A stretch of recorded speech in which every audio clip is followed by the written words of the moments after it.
So yeah, he came out with just like a big jar of smoked salmon, which was delicious. I was so hungry. And yeah, and a blue ribbon beer, which felt like top shelf at the time. So yeah, I talked to them for like 15 minutes. Oh yeah, I told them like, oh, I'm kind of in a rush. Like I'm trying to make it to Lima, and it's quite a ways away. He's like, I don't even need to stop. Just take it and go. I was like, oh, these guys, these people are so nice. It's like they did. It's like they knew it was my birthday. Okay, day 21.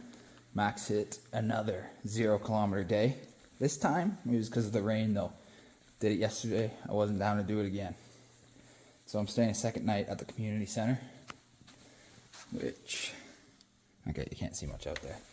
But so it's really nice actually. Bathroom's that way. Got like a full kitchen over there. And then that's my little sleeping area over there. And there's a beauty. So today I figured that I didn't have anything to do. So after the other two bike packers left, because they were going in the rain, they're on a bit of a time crunch, I decided that I had nothing to do. So I went to the store, picked up a nicer dinner than what I'm used to, which was Uncle Ben's quick rice or whatever it's called, ready rice, alongside some garlic mashed potatoes and Spam, which I fried. So good though. And so around 12 o'clock, I figured that I wasn't going to be doing anything. So I decided to set myself a challenge to do 1,000 push-ups before the end of the day.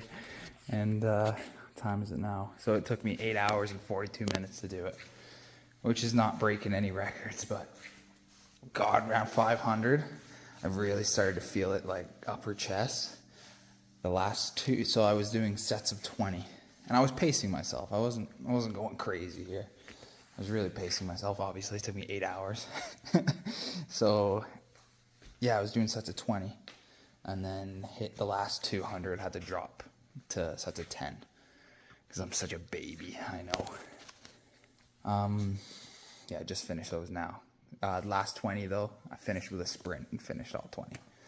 So that's pretty much what my day's been. Has been food that's terrible for me and push-ups, which is good for you. So I'll make up some time tomorrow. Day 22 was 95 kilometers of all paved road. Well, actually, I needed it. It was nice. So I woke up at the community center, nice and dry. Finished off my peanut butter for breakfast, which was kind of a letdown. And I was going to go across the street to that store and pick up some more, but I got absolutely shafted the day before, or I guess yesterday. Just on price, it was just ridiculously expensive. It was like 41 American dollars for basic supplies, so I wasn't going back there.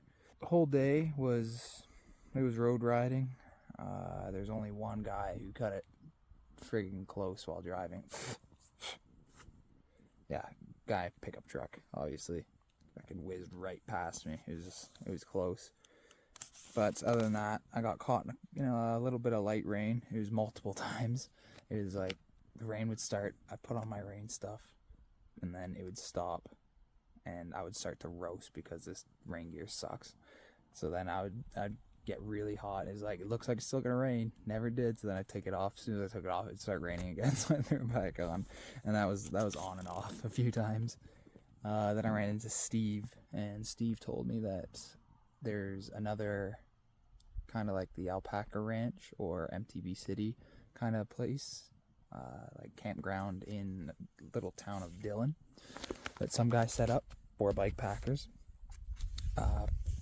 Non-profit, so they take donations, probably would donate, but so yeah, the way he explained it, I thought that the trail was going to be going like right through it, because he said that there's lots of bike traffic, and that's why the guy started building it. I got there and realized that that's like 20 miles off of where I am, so I didn't want to do that. Free, yeah, sure, but yeah, 20 miles is a bit far for me. So I kept going and found this place. No sign there. Okay, but I'll show you the scenery anyway. Montana is beautiful, that's for sure. Oh, Bannack State Park. That's where I am right now. I'll show you my camp setup in a second. Oh, right. On the highway, there's like two stretches of like 500 meters where it was just like thousands of like little gnats just like pegging me in the face. So it's like if you look up, they're all getting caught behind my glasses, got my eyebrows, and if you breathe through your mouth and you're just like inhaling them. It was absolutely disgusting. But I mean, like, Mother Nature's throwing free protein at you, so just drink them back and say thank you very much. Yeah, road riding all day on a pretty newly paved road, so it was nice. It was good. I'll show you the camp setup. It's actually a nice campground and cheaper for cyclists, so that's what I like to see. All right, day 23, which was yesterday, September 6th, also known as my birthday.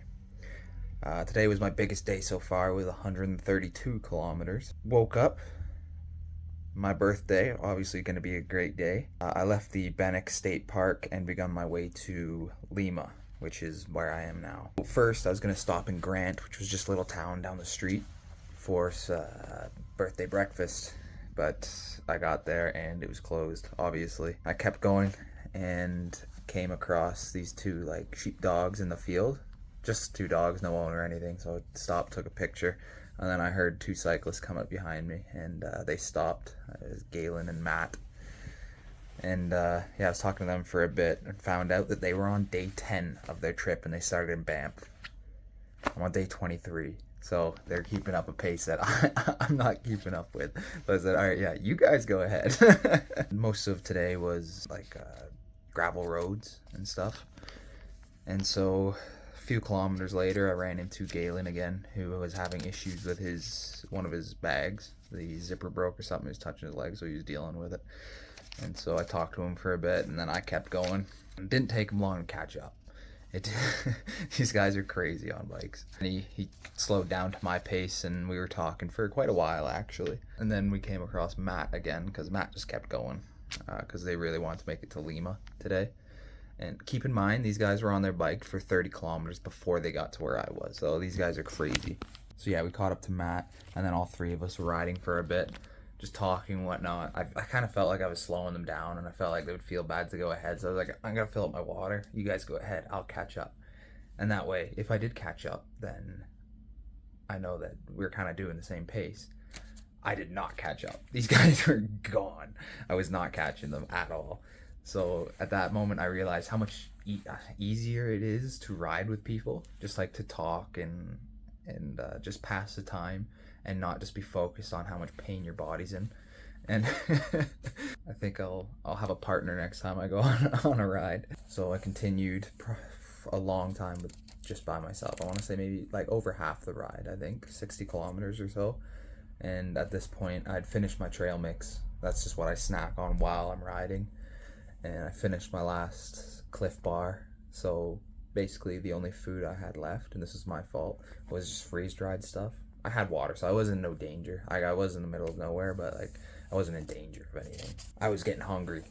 I was getting tired, and the landscape was beautiful. It was like wide open field, and like all around you was just the mountains, and in the distance you could see the road. And it was so discouraging to know that I'm just nowhere close to where I need to be or where I'm going, but I'm just like so hungry.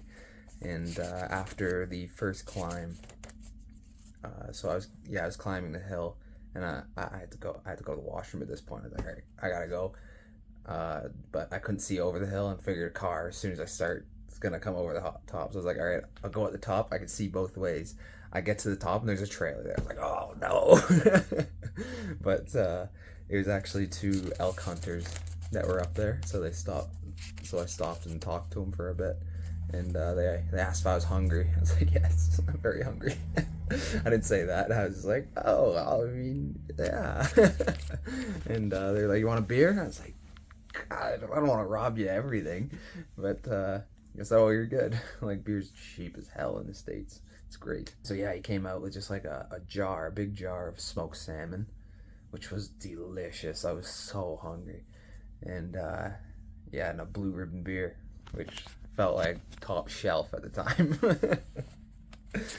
So yeah, I talked to them for like 15 minutes. Oh yeah, I told them like, oh, I'm kind of in a rush. Like I'm trying to make it to Lima, and it's quite a ways away. He's like, oh, you don't even need to stop. Just take it and go. I was like, oh, these guys, these people are so nice. It's like they knew it was my birthday. So yeah, I stopped talking to them for like 15 minutes and then carried on my way. A little add-on that I found out later on through Matt and Galen in Lima is when I was telling them about how nice these two hunters were and what they did for me with the beer and the smoked salmon. I don't remember which one it was, Matt or Galen. They looked at me and asked, like, did you notice one of those guys had their testicles hanging out? And I'm just like, I beg your pardon? He's like, yeah, one of them had PJs on and he had a giant hole in his crotch and his testicles were just hanging out. It's like, no, I didn't notice that. If I did notice, I wouldn't have eaten the salmon or had the beer. I would have suffered before eating that. But yeah, you never know who you run into on the trail. Very nice guys, though. Nice testes, too. With a beautiful descent, and then so I was feeling good. I was feeling really good at that point because smoked salmon's delicious. And I looked in the distance, saw my road miles ahead again. I was like, okay, don't look, just don't look. And then came across Galen and Matt again. They were fixing one of their tires. Oh, just a pop tire. And then I was telling them, just doing my bitching and moaning and stuff. And so they're only going to only going to Jackson, which is in Wyoming, and I'm doing the whole ride. And when I was talking to Galen earlier that day, I told him, yeah, I'm on a budget of so much a day. And these guys, they're getting like hotels every night or like motels every night. They're living the dream. And so I was talking to him, and then he said, yeah, well, he was like, I said I was tired. I was like, and he said, well, here's some incentive. If you make it to Lima, I'll buy you dinner. I was like, what? No way. That's awesome. So I mean, obviously I didn't say that. I was like, that's you don't have to do that. Like, I'm on this budget for me. I kept going because obviously they're gonna catch me anyway. So, and they did. So we rode together for quite a bit longer. And this ride was long for me anyway. These guys did 160 kilometers yesterday. After we made it to Lima, we did break up again, so they went up ahead, and I came in behind. And the last stretch of road going into Lima, awful. It was flat, paved, but a slight headwind, and the gnats, you'll see a picture of my arm, and they're just everywhere. You couldn't look up or else they're getting in your face, and like I said before, you can't breathe through your mouth either. Getting into Lima, they told me where they were. I texted them, or they texted me, told me that they're at the motel. And so I stopped. They said, yeah, well, bad news. The dinner's closed. They close at 2 because they don't have enough staff. Like, no, I'm so hungry. They said, look, I want you to feel awkward, but I'm going to buy you your own room. I was like, I don't deserve these people. I'm not nice enough for this. Like, I was gonna try and argue it, but I felt like there was really no point. He didn't seem like he was gonna take no for an answer. So these people are so nice. It's just people in Montana, it seems like. Well, they're from Boston actually, but he told me like after that it'd be worth it. Just like having the bed, not having to set up and tear down in the morning. Found out that the little convenience store has the frozen pizzas, and they actually heat them up for you, so you can just have dinner there. So that's what we did. We got the frozen pizzas, and we had a beer back in their motel room. And so one of them asked me, he said, so what's your Strava? Like Strava's just like it's like a Fitbit basically. It tells you your stats and everything of all your rides for like a year, and like keeps track of like everything. And so he asked me what my Strava is, and I told him, and he followed it, and within 10 seconds he was like, so you didn't do any training for this ride, huh? I was like, no, I didn't. They're on to me. Yeah. Yeah, he had a look, and it turns out I've done 1,000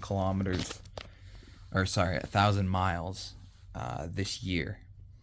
And he's like, so they were looking at their mileage, and they're like, oh yeah, I've done this much. And then I was like, oh, how many have I done? And he was like, oh, you've done 1,000 miles, which is from Banff to here.